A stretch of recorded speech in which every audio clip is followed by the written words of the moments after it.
This YouTube channel does not promote any violent, harmful, or illegal activities.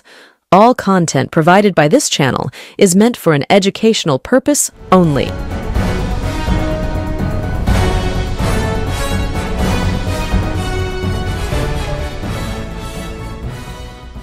নমস্কার, আমি সায়ন্তন চক্রবর্তী। আপনারা দেখছেন বঙ্গচক্ষু ইউটিউব চ্যানেল।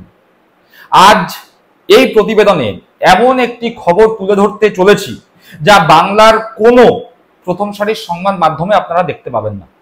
আপনারা দেখতে পাবেন শিক্ষক আন্দোলন, আপনারা দেখতে পাবেন কোথায় মমতা বন্দ্যোপাধ্যায়কে কুৎসা করা হচ্ছে সেই খবর, আপনারা দেখতে পারবেন যে কিভাবে রাজ্য সরকার এত ভালো কাজ করবার পরেও কোনো না কোনো ভাবে বিজেপি সিপিএম এর দ্বারা বা বিজেপি সিপিএম এর উস্কানিতে কিছু মানুষ কিভাবে রাজ্য সরকারকে অপদস্থ করবার চেষ্টা করছে সেই খবর। কিন্তু ভারতবর্ষের মেরুদণ্ড যাকে বলা চলে, যে দপ্তর গোটা ভারতবর্ষের এক প্রান্ত থেকে অন্য প্রান্তকে যুক্ত করেছে, সেই রেল দপ্তরের এমন একটি খবর যা নাড়িয়ে দেবে আপনাদের সকলকে। আপনারা প্রত্যেকেই জানেন যে যারা বিভিন্ন অফিস কাছারি, সে সরকারি হোক অথবা বেসরকারি, সেসব জায়গায় কর্মরত, সেই সকল কর্মীদের অধিকার রয়েছে খিদে পেলে খাবার খাওয়ার। যদি প্রকৃতির ডাক আসে, বাথরুম করতে হয়, টয়লেট করতে হয়, পায়খানা করতে হয়, তাহলে সেই টয়লেটে যাওয়ার, বাথরুমে যাওয়ার তাদের অধিকার রয়েছে। কিন্তু এই রেল দপ্তরই এবার রেলের চালকদের অর্থাৎ লোকো পাইলটদের খাবার খাওয়ার, প্রকৃতির ডাকে সাড়া দেওয়ার অধিকার, সেই অধিকার কেড়ে নিতে চলছে।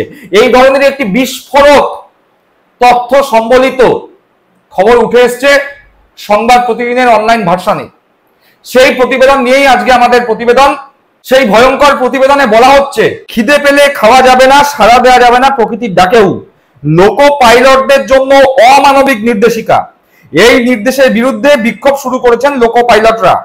অর্থাৎ যে কথা বলছিলাম যে বিভিন্ন প্রথম সারির সংবাদ মাধ্যমগুলো আপনারা দেখতে পাচ্ছেন যে যোগ্য অযোগ্য এই বিতর্ক নিয়ে রাস্তায় শিক্ষকরা নেমেছে, তারা গিয়ে পুলিশ অফিসে হামলা করছে, কেউ বলছে পেট্রোল নিয়ে জ্বালিয়ে দেব। আবার দেখা যাচ্ছে বিজেপি সিপিএম এর বেশ কিছু নেতা, তারা এই আন্দোলনকে কাজে লাগিয়ে রাজনৈতিক ফায়দা লোটার চেষ্টা করছে। আবার ওদিকে দেখা যাচ্ছে অভয় আন্দোলনের সময় যে সকল ডাক্তারদের বিরুদ্ধে ক্রাউড ফান্ডিং করে টাকা তোলার অভিযোগ ছিল, সে সমস্ত ডাক্তাররা এই শিক্ষকদের মিছিলে পা মেলাচ্ছে। মোট কথা রাজ্যের বিভিন্ন জায়গায় যে সমস্ত ঘটনা ঘটছে সেই নিয়ে যখন বাংলার প্রথম সারির সংবাদ মাধ্যমগুলো আপনাদের প্রতি মুহূর্তে আপডেট দিচ্ছে, কিন্তু সেই সময় আপনাদের এই খবর থেকে বঞ্চিত করছে, যেই খবরে যারা প্রতিদিন আমাদের যাতায়াতের মাধ্যমের প্রধান ভরসা সেই রেল, সেই রেলের লোকো পাইলটরা রেল দপ্তরের বিরুদ্ধে বিক্ষোভে সামিল হয়েছে। তারা রীতিমতো রেল দপ্তরের উপর ক্ষুব্ধ। তার কারণ, প্রকৃতির ডাকে সাড়া দেওয়ায় বাধা দিচ্ছে রেল দপ্তর। খাবার খেতে ইচ্ছে করলে সেই খাবার খাওয়াতে বাধা দিচ্ছে রেল দপ্তর। লোকো পাইলটরা এই নিয়ে প্রচন্ড ক্ষুব্ধ। প্রতিবেদনে বলছে, জানা গিয়েছে গত 4 এপ্রিল মাল্টি ডিসিপ্লিনারি স্ট্যান্ডিং কমিটির তরফে নির্দেশিকা জারি করা হয়। তাতে বলা হয়েছে ট্রেন চালানোর সময় খিদে পেলেও খেতে পারবেন না লোকো পাইলটরা, এমনকি শৌচকর্মও সারতে পারবেন না। রিপোর্টে বলা হয়েছে যাত্রীদের সুরক্ষা ও নিরাপত্তার সাথে এই সিদ্ধান্ত নেওয়া হয়েছে। রেল কর্তৃপক্ষের এমন অমানবিক সিদ্ধান্তের বিরুদ্ধে সমালোচনায় সরব হয়েছেন ট্রেনের কর্মীরা। অর্থাৎ বলা হচ্ছে যাত্রী সুরক্ষার দোহাই দেওয়া হচ্ছে, যাত্রী সুরক্ষার দোহাই দিয়ে বলা হচ্ছে ট্রেনের যারা চালক অর্থাৎ লোকো পাইলটরা প্রকৃতির ডাকে সাড়া দিতে পারবে না, খিদে পেলে খাবার খেতে পারবে না।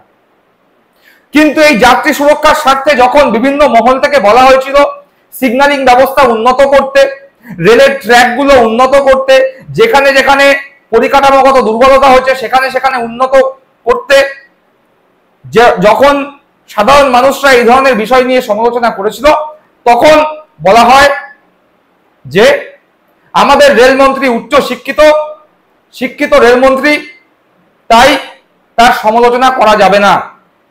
কিন্তু ভারতবর্ষের মতো একটি বিপুল দেশে দাঁড়িয়ে, যেখানে প্রতিদিন হাজার হাজার ট্রেন চলছে, সেই সব ট্রেনের চালকদের কিভাবে খাবার না খেয়ে থাকার বা প্রকৃতির ডাকে না সাড়া দিয়ে থাকার নির্দেশ জারি করতে পারে কোনো দপ্তর? এই নিয়ে প্রশ্ন উঠছে, এরকম অমানবিক নির্দেশের বিরুদ্ধে ট্রেনের কর্মীরাই সোচ্চার হচ্ছে। প্রতিবেদনের পরবর্তী অংশে বলছে, ইতিমধ্যেই একাধিক ডিভিশনের বড় বড় স্টেশনগুলির ক্রু লবিতে বিক্ষোভ শুরু করেছেন লোকো পাইলটরা। কাজে কোনো বিঘ্ন না ঘটিয়ে চলছে আন্দোলন। এ প্রসঙ্গে ইস্টার্ন রেলের সাধারণ সম্পাদক অমিত ঘোষ বলেন, অমানবিক কর্মপদ্ধতির কথা বলা হয়েছে, এভাবে চলতে পারে না। অভিসন্ধিমূলক সিদ্ধান্ত, এর ফলে যাত্রী সুরক্ষা বিঘ্নিত হবে, লোকো পাইলটেরাও অসুস্থ হয়ে পড়বেন।